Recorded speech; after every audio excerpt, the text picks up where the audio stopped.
Obrigado.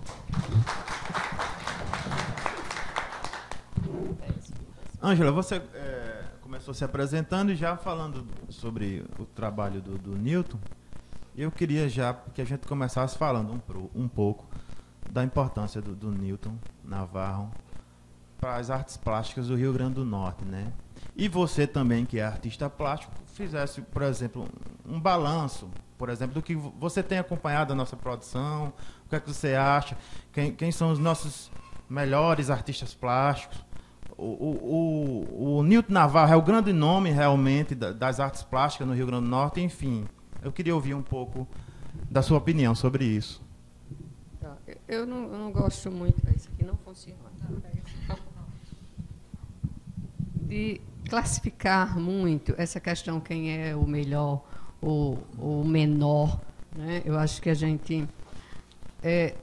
todo artista ele tem um potencial para ser analisado e para ser colhido e visto. Newton, ele foi um artista na concepção mais o moderno que a gente possa imaginar de um artista, aquele artista que era dentro da cidade, um boêmio, que não só entrava de Ribeira dentro, como ele também produzia muito. Ele tinha... Eu não o conheci, mas conversamos, a gente fez um livro o ano passado, por acaso, está aqui tanto Gustavo como Elton, que a gente organizou com os amigos de Newton. Então, a gente entrevistou e conversou com essas pessoas que conviveram com ele. Então, todas elas tinham sempre esse traço dessa energia dele de estar quase em todos os lugares e ter potencialmente uma escrita muito boa, né, que ele foi um grande, ele tem uma poesia, ele tem um ensaio e, ao mesmo tempo, ele tem uma obra plástica de uma exuberância.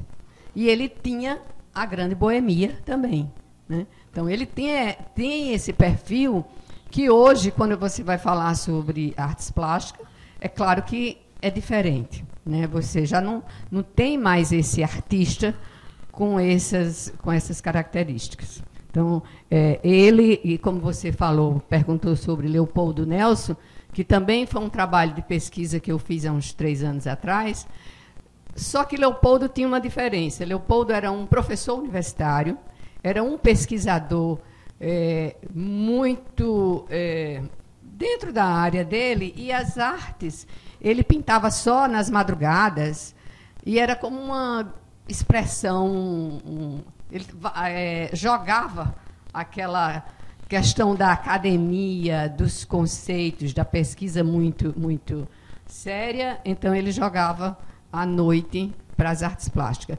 E ele foi um homem de um tema só.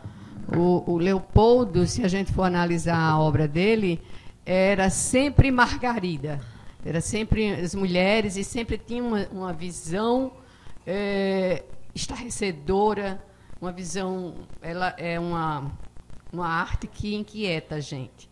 É completamente diferente da obra de Newton Navarro. Newton, você tem... Eu trouxe algumas imagens, não sei se vocês querem ver, que ele pode passar. A década de 40, que é quando ele começou em Recife, ele foi estudar arquitetura, começou direito, largou e entrou dentro das artes plásticas. Então, essa é a obra dele.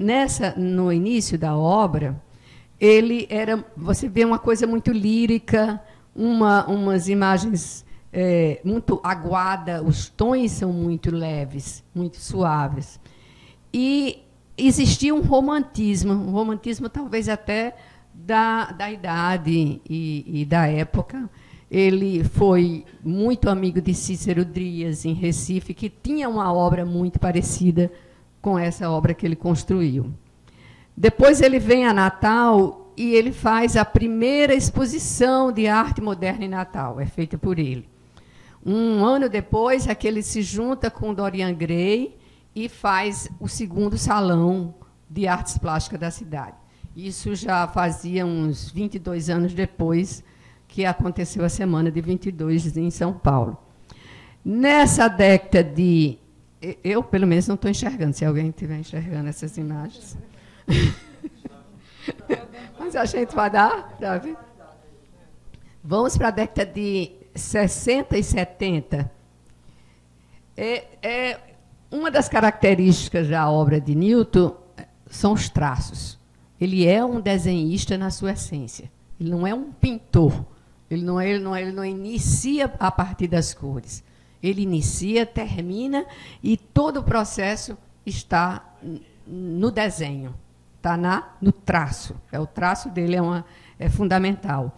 E o que você vai entendendo um pouco por épocas é a época que ele começa a ter um pouco mais de um colorido. Na década de 70, essa daí, exatamente, é uma época em que ele trabalha muito com pó de café, ele trabalha muito com a estrutura óssea de um corpo, seja de um animal, ou quando ele está desenhando um ser humano. Então, os nervos estão sempre à flor da pele. É como se esses estivessem soltos. Na década de 80, foi uma década que ele estava virado mais para a cidade, onde existia um colorido exuberante, e onde ele praticamente começou a olhar, ter uma visão social. Então, é onde você encontra os pescadores, as rendeiras. É nessa época que ele está e que a cidade mais conhece a obra dele. Como ele morreu em 1992, a década de 90 ela é curta em produção, é claro, mas é como se ele tivesse fechado intuitivamente um ciclo estético. Ele volta à década de 40 pela estrutura solta, porque ele aprendeu a desenhar, quando criança, com giz nas calçadas. Ele morava aqui na Alexandrina de Alencar e ele desenhava. Então, a espacialidade do desenho, que foi construído desde criança, permaneceu na construção do desenho dele adulto. E ele volta, no final dos anos 90, antes de morrer, a esse desenho, a essa espacialidade. Então, o segundo capítulo... Estou sendo muito longa? Não, pode continuar. É que eu detesto falar e quando começa a falar, esqueço. Vocês não imaginam, câmera. O segundo capítulo desse livro foi uma pesquisa que eu fiz com as crônicas que ele publicou na Tribuna do Norte. Então, eu fui construindo uma narrativa como se ele estivesse se colocando e colocando a visão dele da própria arte. É o segundo capítulo, e eu chamo uma entrevista não concedida, porque realmente ele não me deu. Eu fui construindo e tirando pedaços. O último capítulo é uma linha do tempo, mais ou menos, onde tem as exposições que ele realizou em Natal e os livros que ele publicava, porque havia uma energia tanto literária quanto plástica muito junta, muito conjunta. Não dá para você separar Newton. A gente separa, claro que a gente faz uma análise, né, como estudo, mas é uma obra muito intrigada, muito junta entre literatura e artes plásticas. Então, esse livro tem essa função. Você me perguntou sobre a arte em Natal hoje, né? Eu acho essa pergunta dificílima, porque, como eu sou muito linguaruda, eu tenho dificuldade de construir essa imagem de uma forma mais suave. Mas eu diria que Câmara Cascudo escreveu num dos escritos deles que a cidade, que Natal era uma cidade dorminhoca do século XV até o século XX. Dormiu em cinco séculos, né? Eu acho que essa síndrome da bela adormecida deve permanecer um pouco na nossa cultura. Porque quando você viaja, quando você toma conhecimento da arte, do que está acontecendo fora, aqui são poucas coisas realmente que acontecem nessa área, que a gente queira ou não, né?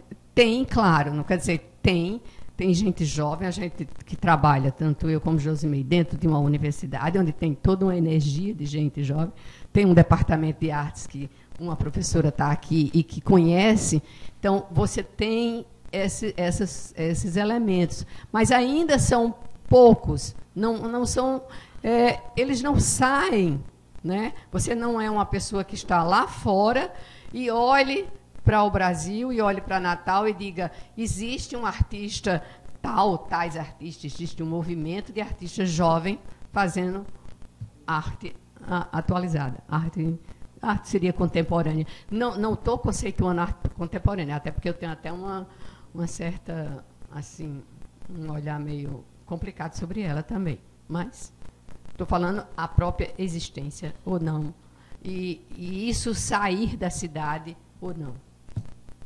Acho que é só. Ok.